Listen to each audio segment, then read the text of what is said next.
Hello everyone, today we're going to be doing a review of the Zhiyun Weebill 3E Cinepeer edition. We're going to be going over the main features of this gimbal as well as the differences between this one and the Weebill 3S. And we're going to be figuring out who this gimbal is for.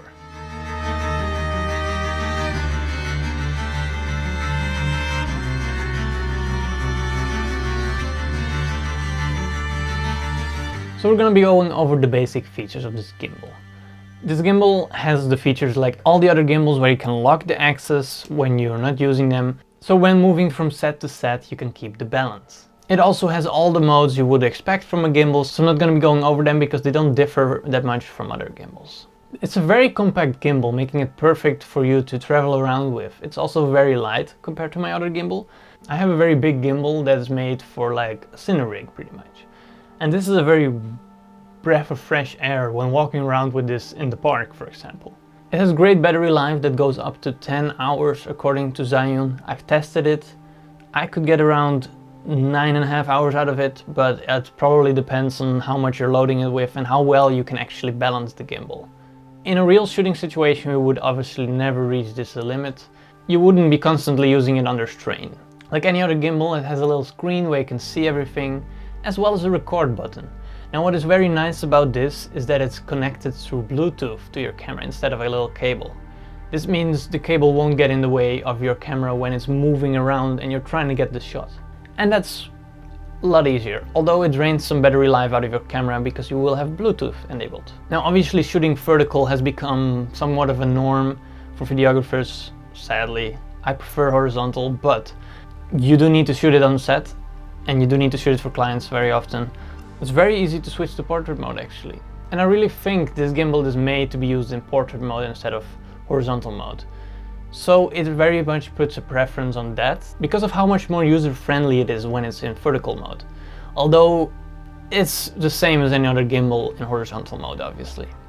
So what differs this from the more expensive Weebill 3S is pretty much this is just a stripped down version of that gimbal, made to be as light and easily packable as possible for travel or filmmakers that just want to shoot some vertical content. So what Zhiyun states is also that it has a support missing for your lenses, so you can have less heavy setups on this gimbal than the 3S, which realigns with what I think the vision is for this gimbal, which is obviously for content creators instead of more of the cinematographer side. Other than that, it has the same strength and performance as the 3S. I've looked at them, they look identical. You can just notice that some things are stripped down, like the little light and the built-in microphone, which I would never use on a gimbal, which would make more sense for me to be on this one than to be on a cinema one, like the more rigged out one. Because this one is more geared towards content creators, so you would assume that this kind of gimbal has the little features that a content creator would want. Instead of the more expensive one that's geared a little bit more towards filmmakers, to have these little features you would never really use. So now we're going to be talking about who I would recommend this gimbal to.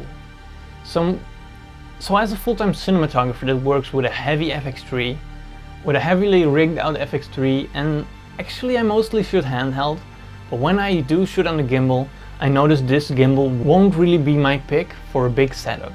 This gimbal is perfect though for content creators that want vertical footage, light setup, easily to travel with, because it's extremely small for a gimbal that has this strength.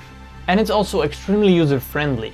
I've noticed when I was balancing it for the first time, it was extremely easy to do and very forgiving. My other gimbal, the bigger gimbal I have, is less forgiving to set up than this one.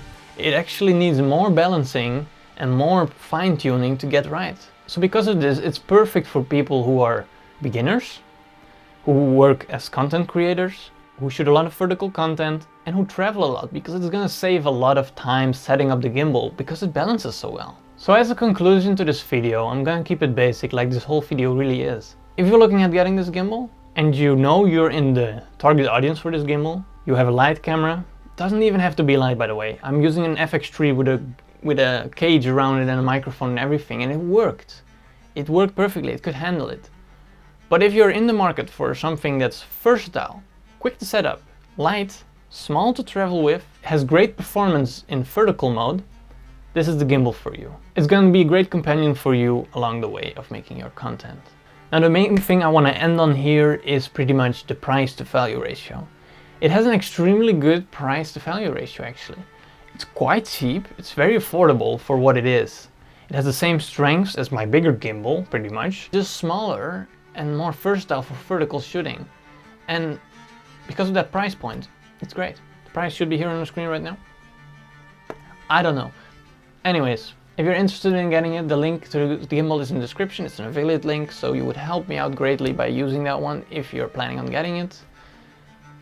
And I will see you all next week on another video. I don't know what I'm gonna be doing.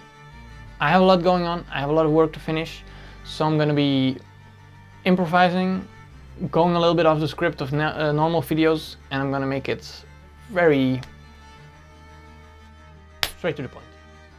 Let's put it that way. I like being straight to the point. Always the case, but except for my outros. My outros are always me talking. Yeah, okay. I hope this light is good, by the way. I don't know. Just put some random lights because I didn't have anything set up. Anyways, yeah, bye!